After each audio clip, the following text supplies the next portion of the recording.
Engineer बनना चाहता हूं, डॉक्टर बनना चाहता हूं, सेना में या सीआरपीएफ बीएसएफ में जाना चाहता हूं और फिर जुडिशरी में काम करना चाहता हूं। ये जवाब मिलते हैं।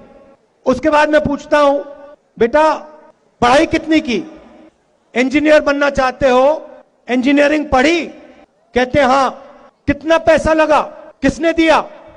राहुल जी मेरे पिता मजदूर हैं, कोई कहता है मेरे पिता किसान हैं, उन्होंने अपना खून पसीना देकर मेरी शिक्षा के पैसे दिए। अच्छा आप क्या करते हो? क्या इंजीनियर हो? सॉफ्टवेयर इंजीनियर बने? नहीं राहुल जी। क्या करते हो? राहुल जी मैं मजदूरी करता हूं, मैं गाड़ी चलाता हूं, मैं ट्रक चलाता हूं, मैं उबर चलाता हूं, मैं डिलीवरी करता हूं। तो सबसे पहली चीज जो टूटी है, हिंदुस्तान के करोड़ों युवाओं के सपने टूटे हैं। एक नहीं, करोड़ों युवाओं के सपने। कोई इंजीनियर बनने निकला, मजदूर बन गया, डॉक्टर बनने निकला, मजदूर बन गया, सेना में जाना चाहता था। प्रधानमंत्री कहते हैं पहले सर्विस होती थी, पूरी जिंदगी सेना आपकी देखभाल करती थी। अब नई योजना लाए हैं, अग्निवीर योजना। इसमें आप 4 साल काम करोगे, उसके बाद जूता मार के निकाल देंगे और फिर तुम्हें जो करना है कर लो। रोजगार मिले ना मिले, मर जाओ, हमें कोई फर्क नहीं पड़ता। आपको 4 साल मिलेंगे, 4 साल के बाद आपको 1 मिनट नहीं मिलने वाला।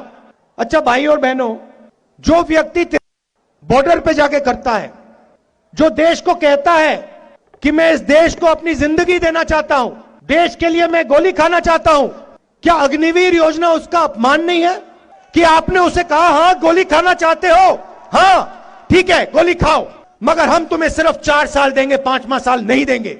अपमान नहीं है क्या? और फिर 4 साल सेवा करने के बाद बॉर्डर पे ठंड में सियाचिन में समाज में वापस आएगा। जो एक सर्विसमैन को आज हिंदुस्तान के हर गांव में आदर मिलता है, वो अग्निवीर योजना वालों को नहीं मिलेगा। तुमने तो सिर्फ 4 साल सेवा की, तुम कौन हो? बात वहां नहीं रुकेगी। फिर ये देश उसको कहेगा, नरेंद्र मोदी जी की सरकार उसको कहेगी कि बेटा तुमने 4 साल काम किया, आर्मी से उठा के हमने फेंक दिया, अब हिंदुस्तान में जाओ, वापस सड़कों पे जाओ और मजदूरी करो, क्योंकि रोजगार तुम्हें तो नहीं मिल सकता इस देश में। तो पहली बात यह टूटी है कि चाहे वो सेना का जवान हो, चाहे वो किसान हो, जो अपने बेटे को इंजीनियर देखना चाहता है, डॉक्टर देखना चाहता है, लॉयर देखना चाहता है, उन सब का सपना आपने तोड़ दिया, सबका। पहली बात यह टूटी है। दूसरी बात, आप हिंदुस्तान के किसी भी किसान से बात कर लो, मैं पूछता हूं भाई एक बात बताओ, सबसे बड़ी आपकी मुश्किल क्या है? आमतौर से मैं कहता हूं मुझे 3 बातें बता दो। सबसे पहले सवाल मुझसे पूछते हैं, राहुल जी एक बात बताइए हमें, जो हिंदुस्तान के सबसे बड़े अरबपति हैं, आजकल सिर्फ 2 हैं, नाम जानते हो? 2 हैं। ये पूछते हैं मुझसे, मध्य प्रदेश का, राजस्थान का किसान पूछता है, राहुल जी एक बात बताओ, ये जो 3-4 पूंजीपति हैं, ये लाखों करोड़ रुपए का लोन ले जाते हैं, लाखों करोड़ रुपए का लोन ले जाते हैं और ये वापस नहीं देते। सरकार कहती है कि देखो इनका हम लोन माफ कर रहे हैं, और उनके बारे में कहते हैं ये बड़े उद्योगपति हैं, बड़े पूंजीपति हैं, इनका कर्जा तो माफ करना ही पड़ेगा। कोरोना के समय लाखों करोड़ रुपए नरेंद्र मोदी जी ने इनका माफ किया। किसान मुझसे पूछते हैं हमने गलती क्या की, हमें क्या कमी है? वो लाखों करोड़ रुपए का कर्जा लेते हैं, हम 1 लाख का, 2 लाख का, 3 लाख का कर्जा लेते हैं, उनका कर्जा माफ हो जाता है, हमारा कर्जा कभी माफ नहीं होता। पहला सवाल ये पूछते हैं। दूसरा सवाल पूछते हैं, राहुल जी हम प्रधानमंत्री बीमा योजना का पैसा भरते हैं और जब आंधी तूफान आता है हमें 1 रुपया नहीं मिलता। 24 घंटा हम कभी इंटरनेट पे, कभी टेलीफोन में कंपनी के लोगों को ढूंढते रहते हैं, वो कहीं नहीं मिलते, गायब हो जाते हैं। तीसरी बात, किसान कहता है, राहुल जी पहले गैस सिलेंडर 400 का था, अब कितने का है भैया? अब 1200 का। पहले पेट्रोल 60 रुपए का, अब 110 का। तो वो पूछते, राहुल जी एक बात बताइए, ये जो पैसा हमारी जेब से निकाला जा रहा है, पेट्रोल का पैसा, डीजल का पैसा, गैस सिलेंडर का पैसा, जो महंगाई हो रही है उसमें से जो पैसा लिया जा रहा है वो कहां जा रहा है? पैसा गायब तो नहीं होता ना? आपने कभी देखा पैसा को गायब होते हुए कैसे आपने पैसा फेंका हुआ गायब हो गया आसमान में? हाँ, वो हो गया था, वो हो गया था नोटबंदी वाला। मोदी जी ने जादू किया, पहली बार उसको भी उड़ा दिया। आपने बात सही की, 500 रुपए 1000 रुपए को मैं रद्द कर रहा हूं। भाई और बहनों, 500 रुपए 1000 रुपए को मैं रद्द कर रहा हूं। काले धन के खिलाफ लड़ाई लड़नी है और 2000 रुपए का नोट ला रहा हूं। तो हाँ, तो किसान की हालत खराब, युवा बेरोजगार, और फिर जो पहले इस देश में भाईचारा था, जो एक दूसरा का लोग आदर करते थे, इज्जत करते थे, उसको ये बीजेपी के लोग मिटाने की कोशिश करते हैं। अब देखिए, हमारी यात्रा चल रही है, 2500 किलोमीटर हम चले हैं।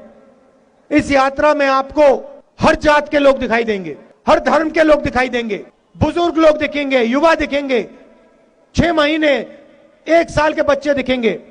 कोई भी इस यात्रा में गिरता है, कभी पुलिस वाला गिर जाता है, कभी महिला गिर जाती है, कभी युवा गिर जाता है, 1 सेकंड में लोग उसको उठा लेते हैं। पूरी की पूरी यात्रा उसको मदद करती है। चोट लगती है, एकदम लोग पट्टी लगा देते हैं, पानी पिला देते हैं। ये हिंदुस्तान है। ये यात्रा जो चल रही है, यही हिंदुस्तान है। इसमें सबका आदर होता है, एक दूसरे से लोग मोहब्बत करते हैं, प्यार करते हैं, नफरत नहीं है इस यात्रा में। ऐसा हिंदुस्तान हमें चाहिए। भाई और बहनों, आपके घर में लड़ाई होती है, भाई भाई से लड़ता है, बेटा पिता से लड़ता है, परिवार को फायदा हुआ? कभी हुआ? कभी ऐसा कोई परिवार है जिसमें भाई भाई से लड़ गया और उस परिवार को फायदा हुआ हो? सवाल नहीं उठता। तो अगर परिवार को लड़ाई से फायदा नहीं होता तो देश को क्यों होगा? देश को नुकसान होगा। जितनी नफरत देश में होगी उतना नुकसान इस देश को होगा। अब 2-3 चीजें मैं राजस्थान की सरकार के बारे में कहना चाहता हूं। और मैंने सुना तो अभी पीसीसी प्रेसिडेंट ने कहा कि कांग्रेस पार्टी ने ये किया, वो सब बातें ठीक हैं। मैं भी कहूंगा, जो काम कांग्रेस पार्टी ने राजस्थान में किया उसके बारे में कहूंगा, मगर मैं कांग्रेस पार्टी को मैसेज देना चाहता हूं कि जो किया है वो इतना जरूरी नहीं है, जो करने जा रहे हो वो और जरूरी है। तो सबसे पहले जो मैंने किसान कर्जा माफ की बात की, 22 लाख किसानों का कांग्रेस पार्टी ने कर्जा माफ किया है, 14,000 करोड़ रुपए। 8 लाख किसानों का बिजली का बिल राजस्थान में 0 रुपए है। 8 लाख किसानों का। चिरंजीवी योजना में राजस्थान के लोगों को 10 लाख रुपए बीमा में मिलता है और 28 लाख लोगों को चिरंजीवी योजना का फायदा मिला है। और जो हमने पहले मनरेगा गांव में चलाया था, राजस्थान पहला स्टेट है जिसने शहर में मनरेगा शुरू किया है ना? हाँ, मगर देखिए, हाँ देखो, उसको उल्टा करो। हाँ, ये नेशनल पेंशन स्कीम पुरानी वाली लागू की है। मगर जैसे मैंने कहा, जो हमने किया वो इतना जरूरी नहीं है, उससे ज्यादा जरूरी जो हम करेंगे वो है। और मेरे साथ कांग्रेस पार्टी के सब सीनियर नेता चल रहे हैं, पूरे राजस्थान में चल रहे हैं। दोतासरा जी, गहलोत जी, सचिन जी, बाकी सब हमारे साथ चल रहे हैं। और जो जनता इनसे कह रही है उसको सुन रहे हैं।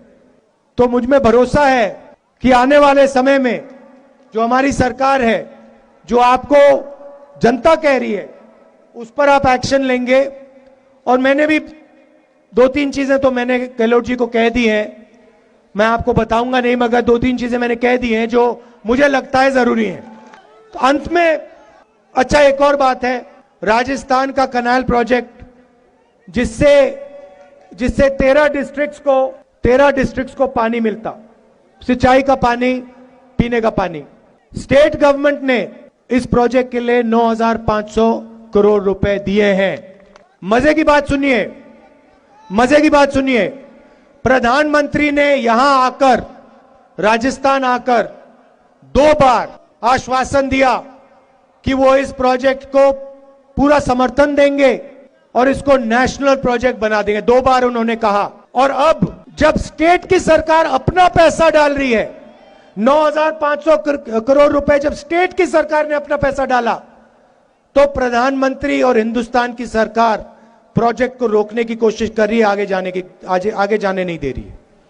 तो मैं उनसे कहना चाहता हूं कि इस प्रोजेक्ट से राजस्थान के 13 डिस्ट्रिक्ट्स को फायदा होगा। आपने जो वायदा किया था नेशनल प्रोजेक्ट का, उसको आप पूरा कीजिए, और जो स्टेट की सरकार इस प्रोजेक्ट को करने की कोशिश कर रही है उसमें आप रुकावट मत डालिए। अंत में आपने अपनी पूरा प्यार दिया, लाखों लोग हमारे साथ चले हैं।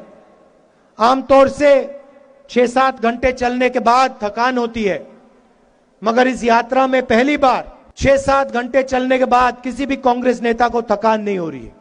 आप हमारे चेहरे देखिए, बिल्कुल थकान नहीं है, और ये आपका काम है। आपने हमें इतनी शक्ति दी है, इतना प्यार दिया है कि हमें थकान नहीं हो रही है। तो मैं दिल से आप सबका धन्यवाद करना चाहता हूं, और मैं आपको आश्वासन देना चाहता हूं कि ये यात्रा श्रीनगर तक पहुंचेगी, और श्रीनगर में ये जो हमारा तिरंगा है, प्यारा तिरंगा है, इसको हम जाके लहराएंगे।